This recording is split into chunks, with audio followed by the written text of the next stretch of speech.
Bienvenue dans le podcast My Coaching Partner. Je m'appelle Capucine et je suis coach professionnel, spécialiste dans la gestion de carrière.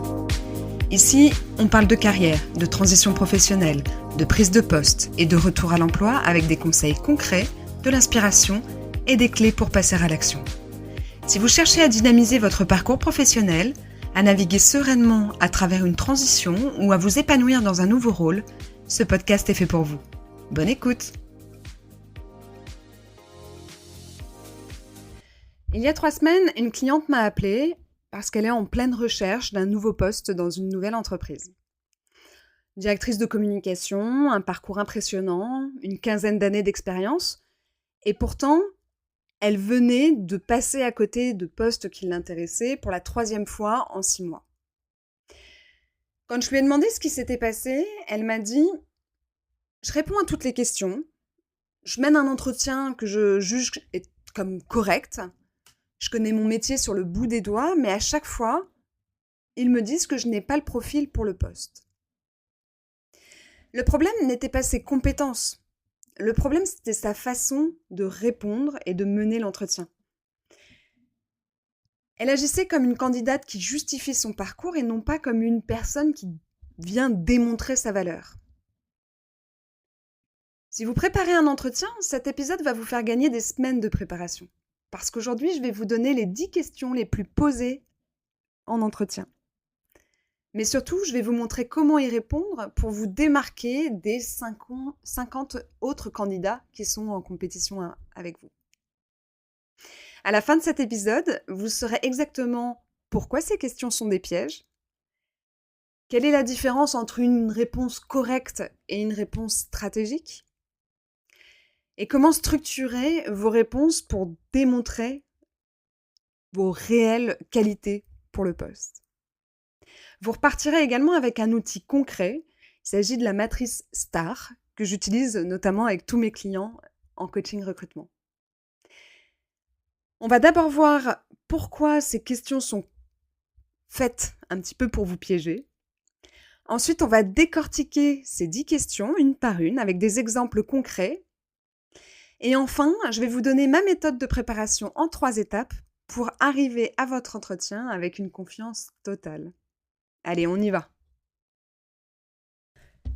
D'abord, on va voir pourquoi ces questions sont en quelque sorte des pièges. La première chose à comprendre, c'est qu'un entretien d'embauche, ce n'est pas un interrogatoire de connaissances ou un test de vos compétences. Quand un recruteur vous pose une question, il ne cherche pas juste une réponse. En réalité, il cherche 3 choses. La première, c'est votre capacité à vous positionner. Pas comme quelqu'un qui a besoin absolument de ce poste, mais comme quelqu'un qui évalue si ce poste correspond à son ambition, si ce poste vient s'intégrer naturellement dans son parcours professionnel par la vision que vous pouvez en avoir, l'ambition, oui, tout simplement. La deuxième, c'est qu'il va tenter de juger votre niveau de conscience de vous-même. C'est clé dans une entreprise. Est-ce que vous connaissez vos forces? Est-ce que vous connaissez vos faiblesses? Est-ce que vous savez ce que vous apportez à une entreprise? Et la troisième, c'est qu'il va essayer de juger de votre aptitude à prendre du recul. Un cadre ou un dirigeant, c'est pas quelqu'un qui exécute, c'est quelqu'un qui analyse, qui anticipe, qui prend des décisions, parfois stratégiques. C'est là que la plupart des candidats, même brillants, se plantent. Ils font 3 erreurs classiques. Erreur numéro 1, ils récitent leur CV. Ils racontent leur parcours de manière chronologique, sans angle, sans intention. Résultat, c'est que le recruteur s'ennuie et que vous ne vous différenciez pas par rapport à vos concurrents. L'erreur numéro 2, ils se sous-vendent. Par peur de paraître arrogants, ils minimisent leur réalisation. Ou ils vont utiliser des termes comme « nous avons fait » au lieu de « j'ai piloté ». Et ils oublient souvent de quantifier leurs résultats. Et l'erreur numéro 3, c'est qu'ils ne préparent pas les questions sensibles. Je prends un exemple. Vous avez un trou dans votre CV parce que vous avez été inactif pendant un certain temps. Vous avez décidé de changer de secteur. Vous êtes parti ou vous avez été licencié de votre ancien poste. Et quand la question arrive, ça vous déstabilise totalement. Vous bafouillez, vous vous sentez obligé de justifier. Et du coup, malheureusement, ça vous fait perdre en crédibilité. Une réponse correcte, c'est une réponse qui répond à la question. Mais une réponse stratégique, c'est une réponse qui répond à la question et qui renforce votre positionnement de leader. C'est une réponse qui montre que vous avez compris les enjeux du poste, que vous avez une vision pour votre parcours professionnel et que vous êtes capable de créer de la valeur très rapidement en arrivant sur le nouveau poste. Et ça change absolument tout. Alors maintenant, voyons ensemble les 10 questions les plus fréquemment posées en entretien avec les réponses stratégiques que je vous propose. La première question, celle qui consiste à parler de vous. Un recruteur peut vous dire « parlez-moi de vous », il vous laisse la parole pour parler de votre parcours. Cette question, elle est assez banale, mais c'est celle qui pose, à mon sens, souvent le plus de problèmes. L'erreur classique, comme je vous disais précédemment, réciter son CV. Alors, j'ai fait mes études à tel endroit, puis j'ai commencé chez un tel, et ensuite j'ai évolué vers ceci. Le recruteur, il a votre CV sous les yeux. Il ne veut pas que vous le lisiez, il veut comprendre qui vous êtes et ce que vous allez apporter à l'entreprise.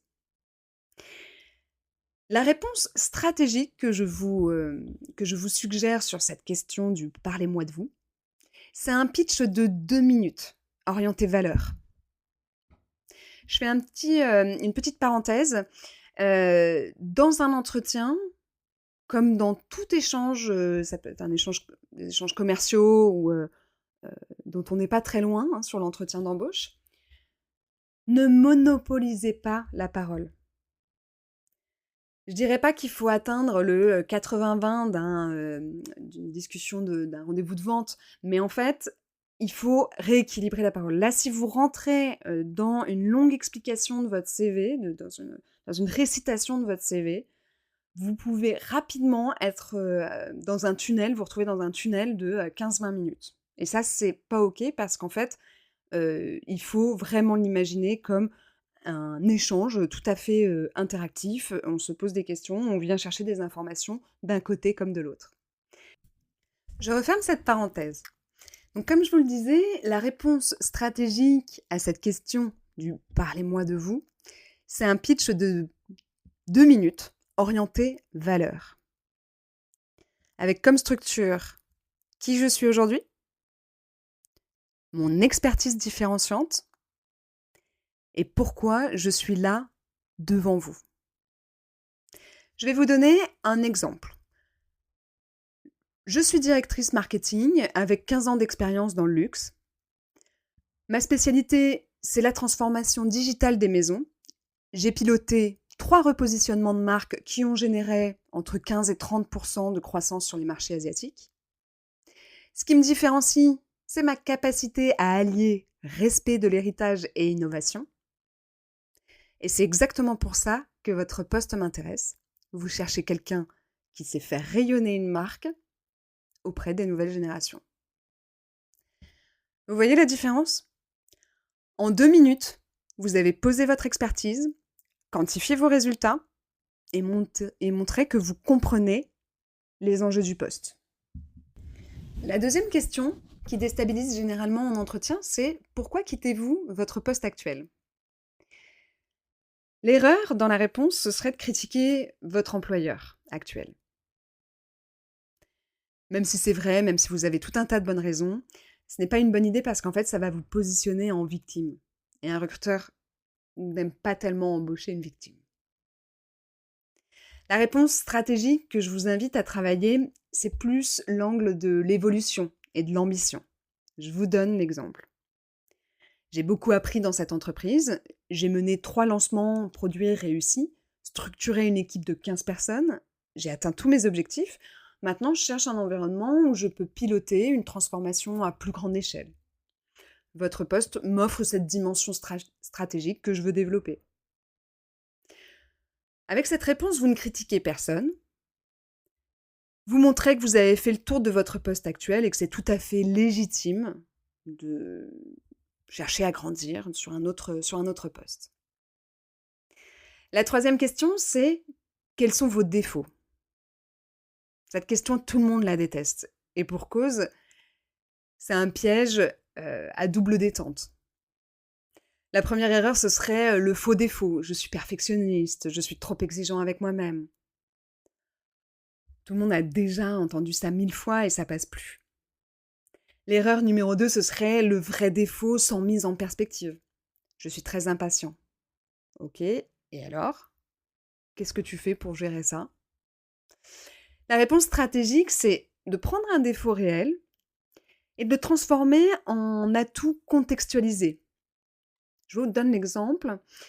J'ai tendance à vouloir tout contrôler dans les phases de lancement. C'est un défaut que j'ai identifié il y a 2 ans maintenant, quand j'ai pris mon premier poste de direction, et j'ai compris que ça freinait l'autonomie de mon équipe.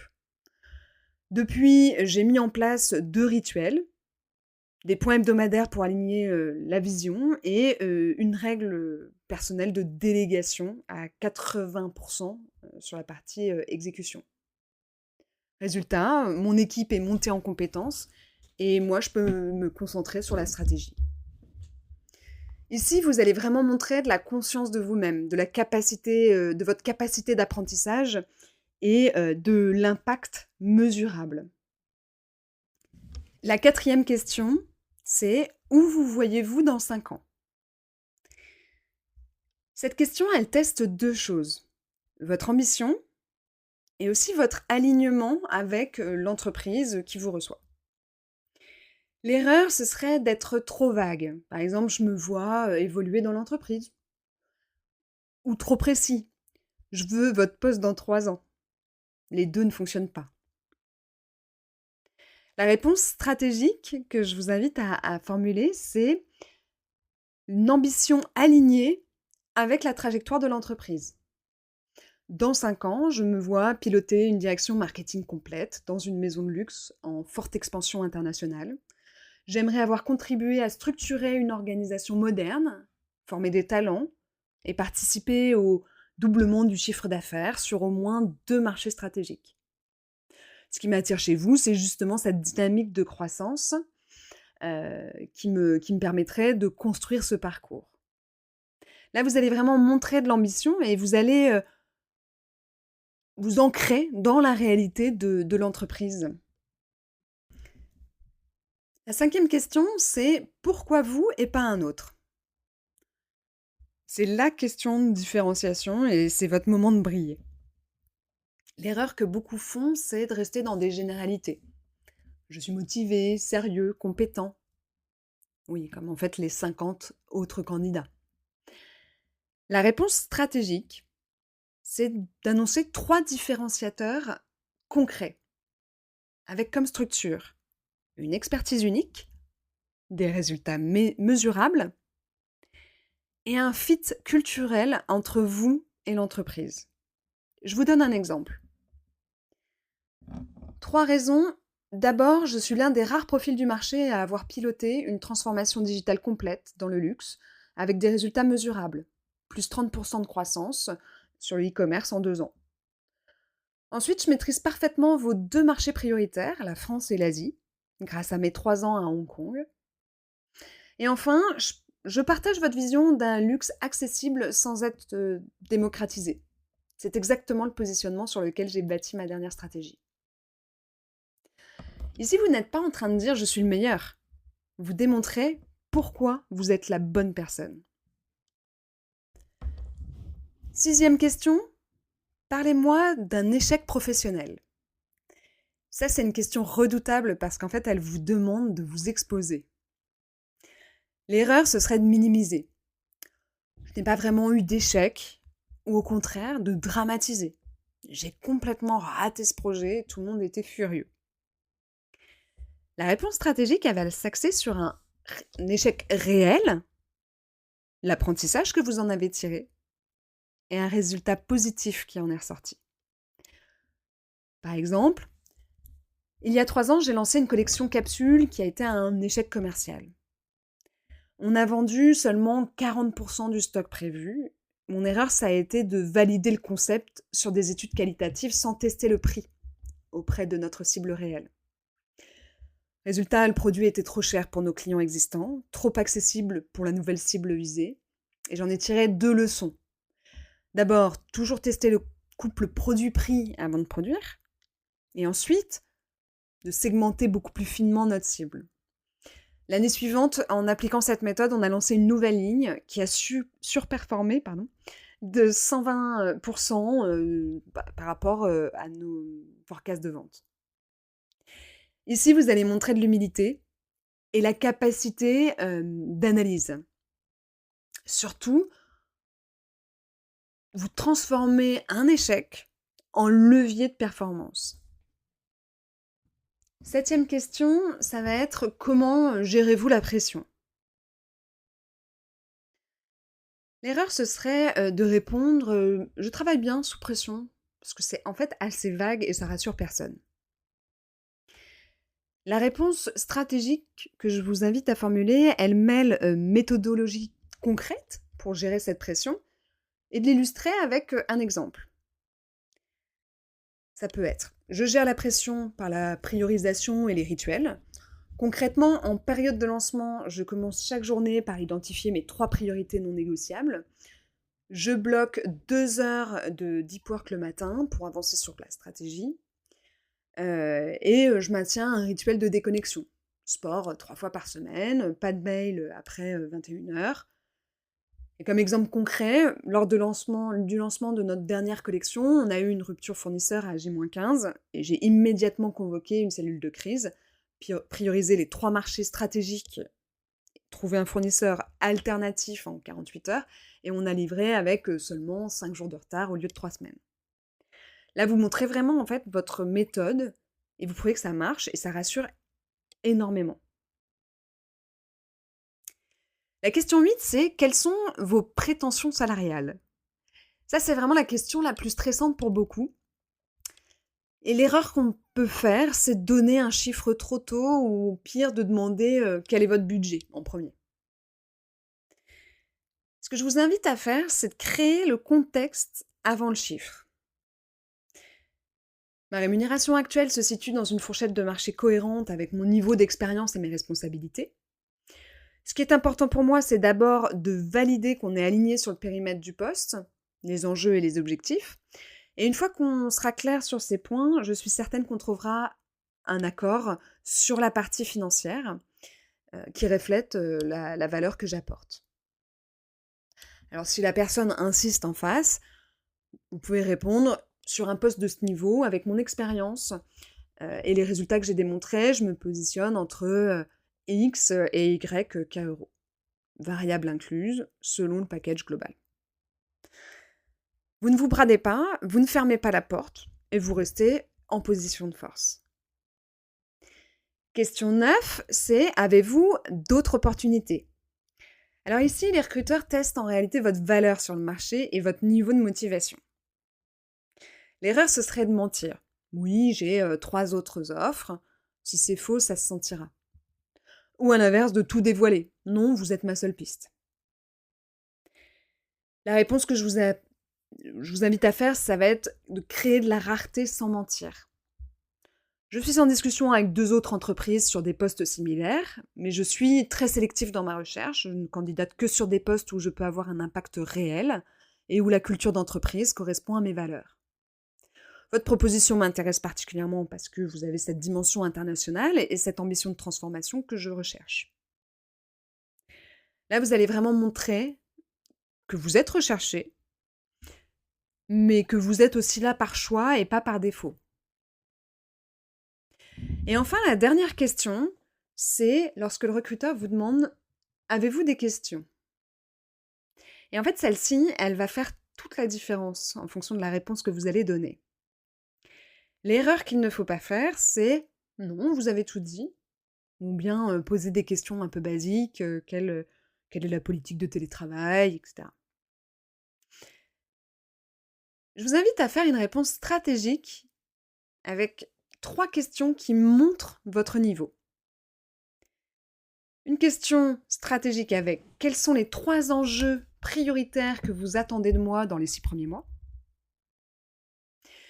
La question culturelle, comment décririez-vous le style de leadership qui fonctionne le mieux dans votre organisation? Une question d'impact, quels sont les indicateurs clés sur lesquels vous mesurez le succès de ce poste dans un an? Ces questions, elles montrent que vous réfléchissez déjà en termes de résultats, d'adaptation et de performance. Et c'est super important. On va voir enfin comment se préparer efficacement à un entretien. Alors, moi, ce que j'applique, c'est une méthodologie en 3 étapes. La première étape, c'est d'analyser l'offre, si vous avez une fiche de poste, ce qui est quand même très fréquent, et d'analyser l'entreprise. Je vous invite à décortiquer la fiche de l'offre, d'identifier les mots-clés, d'identifier les 5 compétences très importantes qui sont demandées. Également, documentez-vous sur l'entreprise, ses actualités, sa stratégie, sa culture. Et surtout, trouvez le nom du recruteur sur LinkedIn et analysez son parcours. La personne que vous allez rencontrer, il faut déjà que vous la connaissiez, voir un petit peu qui elle est. L'étape numéro 2, ça va être de cartographier vos exemples. Pour chaque compétence clé que vous avez identifiée, préparez 2 exemples concrets tirés de votre parcours. Avec ça, vous allez quantifier vos résultats. Contexte, action, résultat. C'est ce qu'on appelle la matrice STAR et je vous l'explique dans une seconde. Avant ça, je vous donne la 3e étape de votre préparation, c'est de vous entraîner. À voix haute, c'est souvent plus efficace. Ne lisez pas vos réponses, ne les apprenez pas par cœur, entraînez-vous à les lire à voix haute, debout comme si vous étiez en entretien. Je vous parlais il y a quelques instants de la matrice STAR. La matrice STAR, c'est l'outil que j'utilise avec tous mes clients en coaching de recrutement. STAR, ça veut dire S pour situation. Donc la question en face, c'est quel était le contexte, pardon. Souvenez-vous, sur la méthode STAR, c'est vraiment de cartographier vos exemples. À partir des compétences clés, vous allez trouver les exemples pour illustrer. Donc S pour situation, quel était le contexte? T pour tâche, quel était votre rôle, votre mission? A pour action, qu'avez-vous fait concrètement? Et R pour résultat, quel a été l'impact mesurable? Je vous donne un exemple. Situation, notre part de marché baissait de 10% en Asie. Tâche, j'ai été missionnée pour inverser la tendance. Action, j'ai restructuré l'équipe locale, revu notre stratégie de distribution et lancé 3 campagnes digitales ciblées. Résultat, en un an, on a regagné 8 points de part de marché et généré 12 millions d'euros de chiffre additionnel. Est-ce que vous voyez la puissance? Vous ne racontez pas une histoire, vous êtes en train de démontrer un impact. Enfin, voici quelques erreurs à éviter lorsque vous préparez votre entretien. L'erreur numéro 1, ce serait de préparer des réponses génériques. Vos réponses, elles doivent être adaptées au poste, à l'entreprise et au secteur. L'erreur numéro 2, ce serait de sous-estimer la question comportementale. Parlez-moi d'un conflit que vous avez géré. Comment réagissez-vous face à l'échec? Ces questions, elles sont aussi importantes que les questions techniques. Et l'erreur numéro 3, ce serait de négliger votre communication non verbale.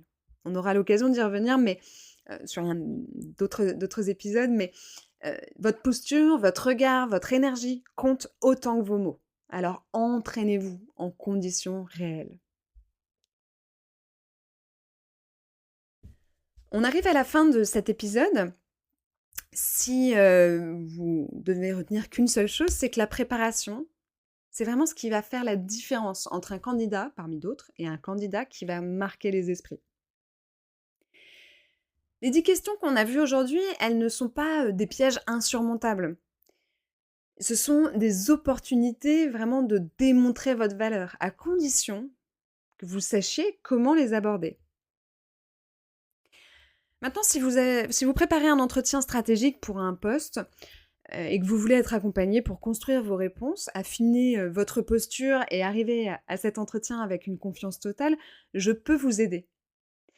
Mon accompagnement coaching recrutement, c'est exactement ça. On travaille ensemble votre positionnement, vos réponses aux questions clés, votre communication et votre stratégie de négociation. 80% de mes clients en coaching recrutement décrochent le poste. Pas par chance, mais vraiment parce qu'ils arrivent très bien préparés. Si ça vous parle, le lien pour réserver un appel découverte de 30 minutes, qui est sans engagement, est dans la description de cet épisode. Et on peut faire le point sur votre situation et je vous dirai exactement si je peux et comment je peux vous accompagner. Je vous dis à très bientôt pour un prochain épisode et d'ici là, préparez-vous comme un athlète, votre carrière le mérite.